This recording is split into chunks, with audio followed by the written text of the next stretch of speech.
नमस्कार, knocking-news.com में आपका स्वागत है। मैं हूं गिरिजेश वशिष्ठ। आप और हम बहुत उम्मीद के साथ में डॉक्टर के पास जाते हैं। दुनिया के सारे नुस्खों और दवाओं पे भरोसा न करके जो दवा डॉक्टर हमको लिखता है उस दवा को खाते हैं और उस दवा को खाने के बाद कोई असर ना हो, हमारी सेहत पे कोई फ़र्क ना पड़े और तबीयत ख़राब होती चली जाए, तो आप क्या कहेंगे? एक डॉक्टर बहुत विश्वास के साथ भरोसा करके हिंदुस्तान की किसी जानी मानी कंपनी की दवा आपको लिखता है, आपको रिकमेंड करता है और वो दवा आप खाते हैं और असर नहीं करती है। वो दवा एंटीबायोटिक भी हो सकती है, वो दवा प्राण रक्षक दवा भी हो सकती है और वो दवा आपके ब्लड प्रेशर वगैरह की दवा भी हो सकती है, जिसके अनियंत्रित होने से आप हो सकता है कि आप ब्रेन हिमरेज जैसी खतरनाक चीज़ों का शिकार हो जाएं। लेकिन ऐसी दवाओं को इस देश के नेता, बावजूद इसके कि उनकी पोल खुल चुकी थी, इस देश को बेचते रहे और मोटा पैसा इलेक्टोरल बॉन्ड के नाम पर बटोरते रहे।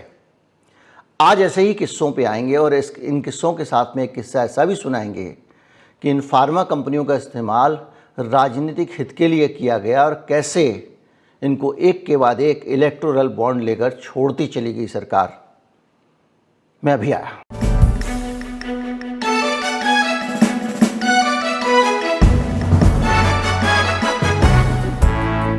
सबसे पहले शुरुआत करते हैं एक मामले की। ये मामला है शराब घोटाले का। दिल्ली के फार्मा कंपनियों की बात करते करते शराब घोटाले की बात कर रहा हूँ, लेकिन मामला फार्मा कंपनी से ही जुड़ा है। एक कंपनी है और उस कंपनी का नाम है औरोबिंदो फार्मा। उसके डायरेक्टर शरद चंद्र रेड्डी घोटाले के आरोप में गिरफ्तार कर लिए जाते हैं और उन पर आरोप लगता है कि दिल्ली सरकार की जो शराब घोटाला है उसमें वो शामिल हैं। कथित शराब घोटाला, क्योंकि आरोप है। रेड्डी साहब गिरफ्तारी के बाद में अचानक उनको लगता है कि भाई सबसे अच्छा तरीका बचने का ये है कि हम इलेक्टोरल बॉन्ड दान कर दें। 5 करोड़ रुपए के इलेक्टोरल बॉन्ड खरीदते हैं वो उस गिरफ्तारी की हालत में और दान करते हैं। अब ये खुशी खुशी भगवान के चरणों में चढ़ाने तो गए नहीं थे कि कृपा आ जाएगी तो बच जाएंगे। निश्चित तौर पे कुछ प्रो को जो भी कहते हैं वो लेन देन का मामला था। दिल्ली हाईकोर्ट ने रेड्डी को मेडिकल ग्राउंड पे उसके बाद में बेल दे दी। बेल कोर्ट देता ज़रूर है, लेकिन कोर्ट भी एक हद से ज़्यादा उसका हाथ नहीं होता है। अगर मजबूत तर्क सरकार रखे, सरकारी वकील रखे, तो लोगों को बेल नहीं मिल पाती है। आप मनीष सिसोदिया का मामला देख लीजिए, संजय सिंह का मामला देख लीजिए और सत्येंद्र जैन का मामला देख लीजिए। इसके अलावा अनगिनत भारत के राजनेता जेलों में हैं, अलग अलग आरोपों में। और आप अच्छी तरह से जानते हैं, कल पुतिन वाला मामला मैंने आपको बताया था कि कैसे पूरे विपक्ष को धीरे धीरे जेल में डालकर पुतिन ने अपनी एक मजबूत ताकत बना ली और आज वो हर चुनाव अच्छा खासा 87% वोटों से जीते हैं वो। खैर, इनको बेल ही नहीं मिलती है। अगले महीने, बेल मिलने के अगले महीने अदालत में ईडी पहुंच जाती है एक एप्लीकेशन लेके कि ये रेड्डी साहब जो हैं इनको सरकारी गवाह बना दो। ये बड़े बढ़िया आदमी हैं और वो अप्रूवर बन जाते हैं और कोर्ट इसको स्वीकार कर लेता है और बताया जाता है कि यही शराब घोटाले की सारी चीज़ें पता लगाएंगे। उसके बाद उन्होंने कहा कि मैंने 100 करोड़ रुपए खर्च किए थे गोवा के चुनाव में अरविंद केजरीवाल के कहने पर इस शराब घोटाले के कारण ही। ये कहानी भी वो रेड्डी साहब जो हैं, शरद रेड्डी, जो इस मामले में पकड़े गए थे, वो बयान करते हैं। इसके साथ साथ उनके ऊपर और भी आरोप हैं और उन आरोपों के बीच में शरद रेड्डी को राहत पे राहत मिलती जाती है और जो शरद रेड्डी सरकार की ईडी का शिकार थे वो ईडी के गवाह बन जाते हैं, जेल से छूट जाते हैं, सब कुछ हो जाता है। सब इलेक्टोरल बॉन्ड की महिमा है। कुल मिला के उन्होंने जो है वो 600 करोड़ रुपए के बॉन्ड दिए और ये उस नुकसान के बावजूद दिए कि 11.69% उनका शेयर गिर गया था। इन रेड्डी साहब की रिश्तेदारी एक राजनीतिक परिवार में भी है। उनके भाई की शादी वाईएसआर कांग्रेस पार्टी के विजय साई रेड्डी की बेटी से हुई है। उसके बावजूद बॉन्ड के बगैर उनको राहत नहीं मिली। यानी ये पूरा जो एक वसूली रैकेट है बॉन्ड का, वो आपके सामने है। मैंने उदाहरण दिया था कि दाऊद इब्राहिम के हाथ में भी सरकारी पावर आती और वो सरकार में बैठा होता तो अपने गुंडों को नहीं भेजता, वसूली इसी तरह से बॉन्ड के ज़रिए करवा रहा होता। इसी तरह से अपनी सरकारी एजेंसियों को भेज कर वो इस तरह वसूली करवा रहा होता। खैर, ईडी ने ये कहा कि ये शरत रेड्डी साहब जो हैं अब ये बड़े भले आदमी हो गए और ये पूरा घोटाला पकड़वाएंगे, और वो अकेला आदमी है जिसकी गवाही पर आज ये मुकदमा पूरा खड़ा हुआ है। उस गवाही के पीछे बहुत सारे आधार नहीं मिले हैं, पैसे के लिंक नहीं मिले कि पैसा कैसे किस ट्रांसफ़र में गया, किस अकाउंट में गया। ये तो रेड्डी साहब का एक पॉलिटिकल मामला हुआ। अब मैं आपको संक्षेप में फार्मा कंपनियों का खेल बताता हूं, उन्होंने कितने रुपए के बॉन्ड दिए और क्या गड़बड़ी उनकी पकड़ी गई। जानी मानी कंपनियां, सबके नाम आप जानते होंगे। Hetero lab, hetero health care, इनके ऊपर आरोप है कि इन्होंने घटिया दवाएँ थी इनकी, सब स्टैंडर्ड। महाराष्ट्र FDA ने इनकी रेमडेसिविर, आइटिबर कैप्सूल और मोनोसेफ एंटीबायोटिक, तीनों ही बड़ी महत्वपूर्ण दवा हैं, इनको सब स्टैंडर्ड पाया गया। इन्होंने अप्रैल 2022 में 39 करोड़ रुपए के, और जुलाई 23 में 10 करोड़ रुपए के, और अक्टूबर 2023 में 11 करोड़ रुपए के बॉन्ड खरीदे और दान कर दिए। इसके बाद से इनका जीवन आनंदमय, सुखी है, सुखपूर्वक अपना व्यापारिक जीवन बिता रहे हैं। शरत रेड्डी के केस में बता दूं कि सबसे ज़्यादा उन्होंने कई किस्तों में बॉन्ड दिए थे और सबसे ज़्यादा पैसा उन्होंने भुगतान किया था, करीब 52 करोड़ रुपया, जो कि उन्होंने 23 में दिया, नवंबर 23 में। और ये नवंबर 23 वही महीना था जबकि ईडी ने उनको सरकारी गवाह बना लिया था। टोरेंट कंपनी काफ़ी फेमस कंपनी है, बड़ी कंपनी, दवा कंपनी है, हम सब उसके बारे में जानते हैं। उसकी डीप्लेट 150 सैलिसिलिक एसिड टेस्ट जो होता है उसको फेल कर गई थी। लोसार H और निकोरान LV की क्वालिटी भी घटिया पाई गई, ख़राब क्वालिटी पाई गई, और उसको गुजरात महाराष्ट्र के FDA ने नोटिस भेजा। लोपामाइड भी एक दवा है जो भी डिसोल्यूशन टेस्ट कोई होता है उसको वो फेल कर गई। इतने सारे टेस्ट फेल करने के बाद इनकी दवाओं ने 77 करोड़ रुपया इन्होंने डोनेट किया। उसके बाद इनका जीवन भी सुख चैन से ये रहने लगे। अभी तक हम ये मानते थे कि जो दवाएं हैं वो नकली बनती हैं, कोई छोटी मोटी फैक्ट्री बना लेता है, नकली दवा बना के बेच देता है, और ये असली कंपनी की दवा आप खरीदो बहुत बढ़िया होती है। जो दवा आपको मार्केट में जेनरिक दवा मिलती है वो बहुत घटिया होती है, और ये ब्रांडेड दवा बहुत अच्छी होती है। ये हमारे दिमाग में था।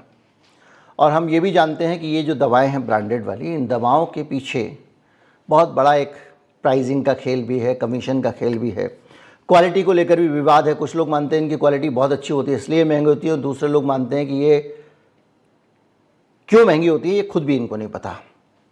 लेकिन ये कहा जाता था कि सॉल्ट की प्योरिटी होती है ब्रांडेड कंपनी की दवा में, क्वालिटी बहुत अच्छी होती है उनके सॉल्ट की, इसलिए वो दवाएं ही खानी चाहिए। हालांकि मेरे एक मित्र ने मुझे एक सलाह दी थी कि केमिस्ट की दुकान पे जाओ, उससे कहो भैया सबसे सस्ता सब्स्टिट्यूट वो हो जो हो वो दे दे। वही दवा जो 100 रुपये की वो 5 रुपये में भी आपको मिल सकती है। हालांकि इस पर मैंने जब वीडियो बनाया था तो कुछ मेडिकल एक्सपर्ट्स ने, जो डॉक्टर साहब हैं मेरे परिचित लोग हैं, उन्होंने कहा नहीं साहब आपने जो लिखा ये सही कहा आपने, लेकिन फिर भी इसमें कुछ ना कुछ तो है, कोई तो बात होगी, ये उन्होंने कहा, जो इतनी महंगी है। खैर, अब ये जो आज कहानी हम बात कर रहे हैं ये उन्हीं कंपनियों की है जिसमें कोई ना कोई बात तो है। इसके साथ साथ जाइडस हेल्थ केयर, उसका पूरा नकली पाया गया स्पूरियस रेमडेसिविर का बैच। रेमडेसिविर याद कीजिए, कोविड के टाइम पे इस दवा को भारत का FDA कह रहा था कि इस दवा से कोई फ़ायदा नहीं होगा कोरोना में, और ये दवा आपके किडनी और लिवर को ख़राब करने के अलावा कुछ नहीं करेगी। उसके बावजूद इस दवा को भारत में बहुतायत से इस्तेमाल किया गया और उसका ब्लैक भी हुआ। पता चला दवा नकली थी, और इन्होंने भी 29 करोड़ रुपए के बॉन्ड 2022-23 में खरीदे। टोरेंट का जब मैं ऊपर जिक्र कर रहा था तो 77-77.5 करोड़ रुपए के बॉन्ड उसने भी खरीदे थे। ग्लेनमार्क कंपनी है, इसकी एक दवा है टेल्मिसार्टन सॉल्ट होता है, टेल्मा होती है, और ये ब्लड प्रेशर नियमित करने के काम आती है, और उसको ख़राब क्वालिटी का घटिया पाया गया और उसके ऊपर बाकायदा नोटिस गए अलग अलग FDA से। उसने भी 9,75,00,000 रुपए दान कर दिए और सारे नोटिस के बावजूद कोई एक्शन नहीं हुआ। जीवन सुखमय है। सिप्ला, ये सारी देश की नामी और टॉप की कंपनियां हैं। इसको सिप्रेमी और एक और ड्रग है उसको लेकर नोटिस गया। 39,20,00,000 रुपए का इन्होंने इलेक्टोरल बॉन्ड खरीदा और उसके बाद इनकी दवा शुद्ध हो गई। ये सारी दवाएं जो थीं, नकली मिलावटी जो पाई जा रही थीं, जो खटिया पाई जा रही थी क्वालिटी में, इन सब दवाओं को शुद्ध घोषित कर दिया गया। नोटिस देने के बावजूद सरकार ने एक्शन नहीं लिया और ये दवा ऐसे ही बिकती रही। आप सोचिए कितने लोग जिनकी चेस्ट में इन्फेक्शन रहा होगा, उन्होंने एंटीबायोटिक लिया होगा चेस्ट के लिए और वो काम नहीं किया होगा, और बीमारी इतनी बढ़ गई होगी, कई बार हो जाता है कि उसको काबू करना मुश्किल हो। हालांकि डॉक्टर देखते हैं रिस्पॉन्स नहीं आ रहा तो एंटीबायोटिक वगैरह बदल देते हैं, लेकिन दवा की क्वालिटी एक सबसे घटिया कर्म है। इस सरकार के दौरान बॉन्ड खरीदो, दान करो और घटिया दवा आप चलाते जाओ। महाराष्ट्र, गुजरात के मामले ज़्यादातर वहीं पे इनको नोटिस दिए गए और वहीं पे इनको रियायत मिली है। तेलंगाना से भी रियायत मिली है। बहुत अलग अलग राज्यों के मामले हैं और अभी तक चूंकि पूरी जोर लगा रही है केंद्र सरकार, भारतीय जनता पार्टी, कि इलेक्टोरल बॉन्ड का सच बाहर ना आए। कल भी सुप्रीम कोर्ट में कई लोग अलग अलग तरह के गए और उन्होंने वहाँ हस्तक्षेप करने की कोशिश की और सरकार को रोकने की कोशिश की। राष्ट्रपति को चिट्ठी लिखी एक आदमी ने, जो बार काउंसिल का चेयरमैन है। कल वो आदमी वहाँ खड़ा होकर सुप्रीम कोर्ट में भी झाड़ खा रहा था। यह ऐसे ऐसे तर्क दिए जा रहे हैं कोर्ट में कि साहब ये जो वकील लोग हैं ना, इसलिए मुकदमा लड़ रहे हैं क्योंकि इनको अपना नाम करना है, कल अखबार में हेडलाइन में इनका नाम आएगा। व्यापारिक संस्थाएं, फिक्की जैसी संस्थाएं जो हैं उनको खड़ा कर दिया गया कोर्ट में। साहब हम व्यापारियों के ऊपर बड़ा असर पड़ेगा, तुम ऐसे उल्टे सीधे काम करते हो, ऊपर से बॉन्ड देकर मुंह बंद कराते हो, जहरीली दवा बेच रहे हो, और उसके बाद में आप कहते हो कि नहीं हमारी बदनामी नहीं होनी चाहिए। अरे बदनामी आपका तो चौराहे पे फोटो लगा देनी चाहिए, आदमी जहां दिखे वहीं पे इसको पकड़ लो। मतलब हद है। इस देश के आदमी की जिंदगी की कोई कीमत ही नहीं है।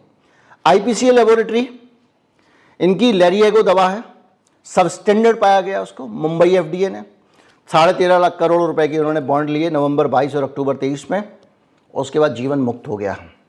अब ये बॉन्ड किसको दिए हैं ये पता नहीं चलेगा, क्योंकि अभी तक सुप्रीम कोर्ट पूरी कोशिश कर रहा है अपनी तरफ से कि वो अल्फ़ा न्यूमेरिक कोड इस देश के लोगों को मिल जाए जो उनका हक है, ताकि पता लग जाए कि ये पैसा इस कंपनी ने जो बॉन्ड खरीदे वो किसको दान किए थे, ताकि हम अच्छी तरह से मान सकें। इसके अलावा इंटास फार्मास्यूटिकल जो है उसकी एनाप्रिल 5 है, उसने भी 20 करोड़ रुपए दान करके अपनी ये दवा जो डिसोल्यूशन टेस्ट फेल कर गई थी उसकी जान छुड़ाई, उसको बचाया। ये एक छोटा सा ब्रीफ था जो इलेक्टोरल बॉन्ड से सामने आया। ये ब्रीफ ये था कि इन दवा कंपनियों के खराब दवा को भी माफ़ कर दिया गया क्योंकि इन्होंने इलेक्टोरल बॉन्ड के तौर पे चंदा दे दिया था पार्टियों को। अब आप थोड़ा सा आगे सोचिए कि ये इस देश का जो इतना बड़ा इलेक्टोरल बॉन्ड घोटाला है, क्या ये केवल आर्थिक घोटाला है?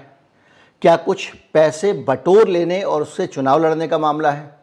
क्या ये सिर्फ इतना है कि नेता लोग अपना माल कमा रहे थे ताकि चुनाव लड़ा जा सके? अब साहब इस देश में चुनाव तो बगैर पैसे के लड़ नहीं सकते हैं, कुछ ना कुछ तो करना होगा। लेकिन वो जो कुछ ना कुछ इस देश की लीडरशिप कर रही है, इस देश में बात वहीं पहुंच रही है।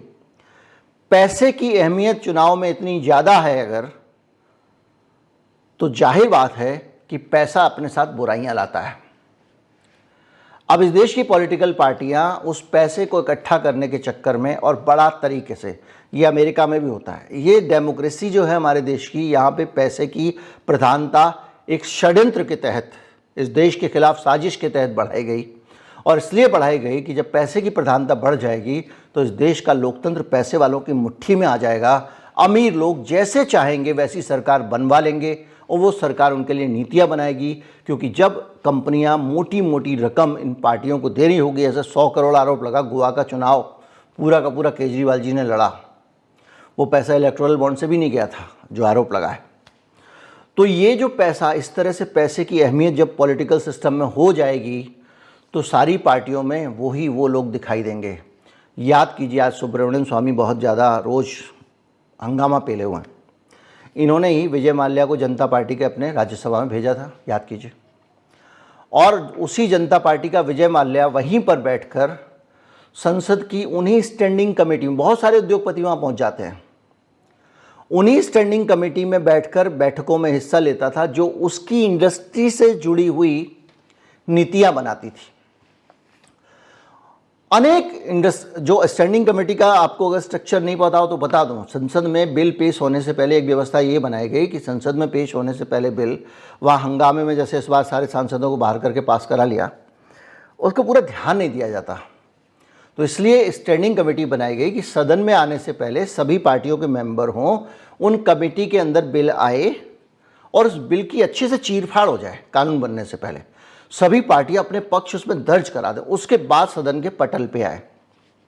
वो होती है स्टैंडिंग कमेटी। यानी जब कोई पॉलिसी बन रही होती है तो स्टैंडिंग कमेटी में लोग रहते हैं।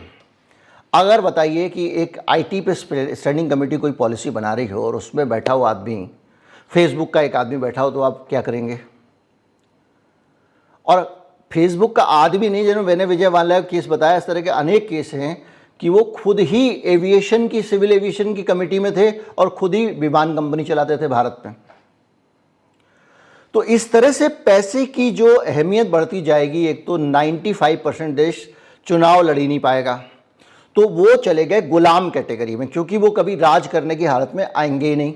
95% लोग जो भारत के गरीब हैं, 5% लोग अमीर अमीर और अमीरों के गुर्गे, जो पार्टियां ऐसे करोड़ों अरबों रुपए ले रही हैं, ये अमीरों के नौकर से ज़्यादा इनकी भूमिका नहीं होगी नीतियां बनाने के मामले में। जिस पार्टी को 1000 करोड़ रुपए का चंदा मिल रहा है, वो जिस आदमी ने चंदा दिया उसके सामने माफ़ करना तो दूर, डांस भी करेगी। और ये जो हो रहा है, इसका नतीजा सिर्फ ये नहीं है कि कंपनी पैसे लेके उन्होंने राज करने का अधिकार प्राप्त कर लिया, उस अधिकार का इस्तेमाल इस देश के लोगों के जीवन और उनकी हर चीज़ के साथ किया जा रहा है। आप याद कीजिए, आपकी पहले पढ़ाई कितने में होती थी, अब कितने में होती है? आपको लूट लिया जाता है। क्यों? क्योंकि अमीरों का राज है। कॉलेज, यूनिवर्सिटी वगैरह में मोटी फीस देकर ही आप पढ़ाई पा सकते हैं। वो पढ़ाई सरकारी कॉलेज और सरकारी यूनिवर्सिटी से कहीं भी बेहतर नहीं है। एक यूनिवर्सिटी के अंदर तो बाकायदा जो इंस्पेक्शन हो रहा होता है तो बाहर से लोगों को बुला लिया जाता है, वो लैब वेब लगा के बैठ जाते हैं। मेडिकल कॉलेज की बात बता रहा हूँ, बैठ जाते हैं, इंस्पेक्शन के दूसरे दिन सब लोग चले जाते हैं, वो कुछ नहीं हो रहा होता है। ऐसी ऐसी यूनिवर्सिटियां डॉक्टर बना रही हैं इस देश में। इसको छोड़ दीजिए, हेल्थ सेक्टर का हाल ले लीजिए। एक चोट लगी थी मेरी बेटी के चेहरे पे, मेरा इंश्योरेंस एक्सपायर कर गया था, 4.5 लाख रुपए लगे। इस तरह से पूरे देश में सब कुछ लूट के हाथों सौंप दिया गया है। दवाओं की क्वालिटी का आप देख ही लीजिए। तो आप एक बात बताइए, क्या ये इलेक्टोरल घोटाले की जो जांच है यहीं तक होनी चाहिए कि इस पार्टी ने किसको कितना पैसा दिया, जनता को पता चल जाए? या फिर अब ये जो घोटाले सामने आ रहे हैं, इन घोटालों की भी विस्तृत जांच होनी चाहिए? तो कौन करेगा? सब तो नेताओं के नौकर हैं। तो सुप्रीम कोर्ट को एक कमेटी बनानी चाहिए जो खुद सुप्रीम कोर्ट की कमेटी उसको मॉनिटर करे, और कोर्ट मॉनिटर्ड कमेटी इलेक्टोरल घोटालों का ही एक सैंपल ले ले और उसके आधार पर जहां जहां लोगों की सेहत से, लोगों की शिक्षा से, लोगों के स्वास्थ्य से समझौता किया गया, लोगों के ऊपर कितने टैक्स इसके कारण बढ़े, कितनी लोगों को लूटा गया, मुनाफाखोरी की गई, कितनी कंपनियों को मोनोपोली दी गई, कितने हाईवे के ठेके गडकरी साहब ने दिए, उनमें कितना कमीशन हुआ और उसमें कितना टोल देश के लोगों को देना पड़ रहा है। आप जानते हैं अब झाड़ू सफाई भी जो होती है ना, वो पहले नगर पालिका करती थी, अब नगर पालिका ने उस सब काम को भी प्राइवेट कंपनियों को दे दिया और प्राइवेट कंपनी आप ही से पैसा वसूलती हैं। और प्राइवेट कंपनियां भी किन किन की है, इस पर अलग से घोटाला हो चुका है, सामने आ चुका है। बहरहाल हर तरफ हर तरीके से एक डीप रूटेड ऑर्गेनाइज लूट चल रही है। और अगर एक कोर्ट मॉनिटर कमेटी बने या कमीशन बने और ईमानदारी से जांच करे, अडानी टाइप नहीं, तो शायद इस देश में कुछ हो सकता है। और सबसे ज़्यादा ज़रूरी ये है कि हिंदुस्तान में चुनाव में खर्चा बंद कर दिया जाए। बंद करने का तरीका ये है, जो भी चुनाव होगा सरकारी माध्यम से होगा, सरकार पैसे देगी, सीधी सी बात। इस देश के लोग लाखों करोड़ रुपए